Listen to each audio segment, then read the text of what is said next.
इसी बीच बड़ी खबर आपको बता दें, 100 करोड़ रुपए के खाटू श्याम जी के प्रोजेक्ट को लेकर प्रेजेंटेशन हुआ है। डीपीआर तैयार करने के लिए 3 फर्म का प्रेजेंटेशन हुआ। दरअसल पर्यटन भवन में उप मुख्यमंत्री दिया कुमारी की मौजूदगी में प्रेजेंटेशन कैडकॉन कंसल्टेंट्स, साथ ही Igneous studio private limited, pure vees infra private limited द्वारा प्रेजेंटेशन। पर्यटन सचिव रवि जैन, अतिरिक्त निदेशक आनंद त्रिपाठी, RSRDC के सीकर PD महिपाल देवेंदा, साथ ही सहायक निदेशक अशोक चंचलानी मौजूद रहे। पर्यटन विभाग जल्द ही एक फर्म का डीपीआर के लिए नाम जो है वो फाइनल यहां पर करेगा, तो नाम फाइनल का इंतजार यहां पर है।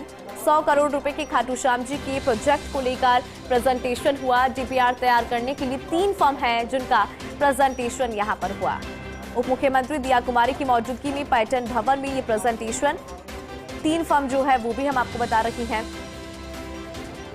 और ऐसे में इनमें से एक का जो नाम है वो फाइनल यहां पर होना है। अधिक जानकारी लेंगे एसोसिएट एडिटर निर्मल तिवारी जी हमारे साथ फोन लाइन पर है। निर्मल जी, खाटू श्याम जी की अगर बात करें, प्रोजेक्ट की बात करें, तो उसको लेकर 3 फर्म का प्रेजेंटेशन हुआ है। हालांकि नाम फाइनल अभी नहीं हुआ है, उसका इंतजार यहां पर है। आपके पास क्या जानकारी? देखिए इंदु, चूंकि खाटू श्याम जी की हम बात करते हैं तो प्रदेश का सबसे बड़े और सबसे प्रसिद्ध धार्मिक स्थल के तौर पर उसको देखा जाता है और हर साल वहां पर आने वाले श्रद्धालुओं की संख्या बढ़ रही है।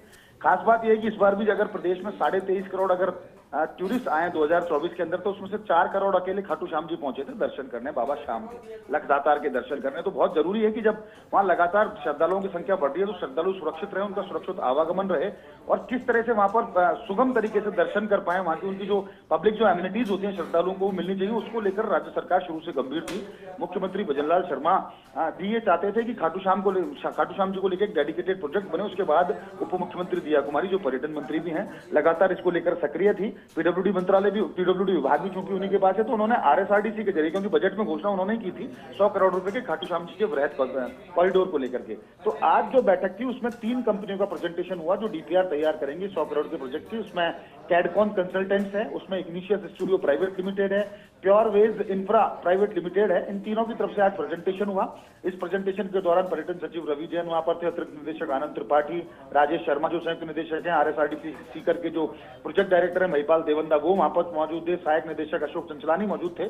तमाम अधिकारियों के बीच में और उप मुख्यमंत्री दिया कुमारी के सम्मुख जब प्रेजेंटेशन हुआ तो उसमें यही था कि किस तरह से वहां पर जो जन सुविधाएं उनका किस तरह से विकास होगा, एक पूरा कॉरिडोर किस तरह से बनाया जाएगा, सेफ पैसेज किस तरह से होगा, वाहन सुगमता से वहां से निकल सके, जा सके, उनके लिए किस तरह की व्यवस्था होगी। और खासकर इसमें उस बात से भी समन्वय बनाने के निर्देश दिए, क्योंकि सेंट्रल गवर्नमेंट का भी एक प्रोजेक्ट आना है NHAI के थ्रू, जहां NHAI वहां पर रिंग रोड बनाएगा।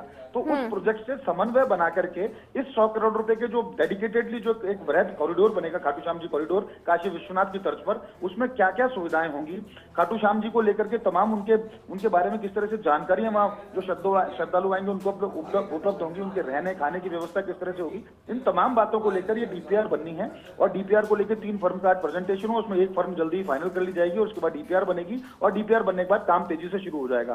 ध्यान रहे इंदु, एक खास बात ये थी, दिया कुमारी ने भी बजट के दौरान भी और बजट के बाद भी एक खास बात की थी कि हमारा जो पहला बजट था, यानी दिया कुमारी ने जो पिछले साल जो बजट पेश किया था उसमें साफ तौर पर कहा था कि ये 5 साल का एक विजन डॉक्यूमेंट है, यानी ये खाटू श्याम जी कॉरिडोर भी है, वो 5 साल का एक वृहद प्रोजेक्ट था जिस पर अब डीपीआर जल्दी बन जाएगी, क्योंकि कंसल्टेंट फर्म इसके ऊपर आज जल्दी इसके ऊपर निर्धारित हो जाएगी। उसके बाद डीपीआर बनने के बाद उस पर काम भी शुरू होगा। तो माना जा रहा है कि आने वाले 2-3 वर्षों के अंदर जब ये प्रोजेक्ट पूरा हो जाएगा तो खाटू श्याम जी के दर्शन भी सुगम हो जाएंगे, लखदातार की जो राह है वो भी सुगम हो जाएगी और वहां पहुंचने वाले पर्यटक और श्रद्धालुओं को बेहतर सुविधा मिल सकेगी। ठीक है निर्मल जी, बहुत शुक्रिया पूरी खबर पर विस्तार से जानकारी के लिए।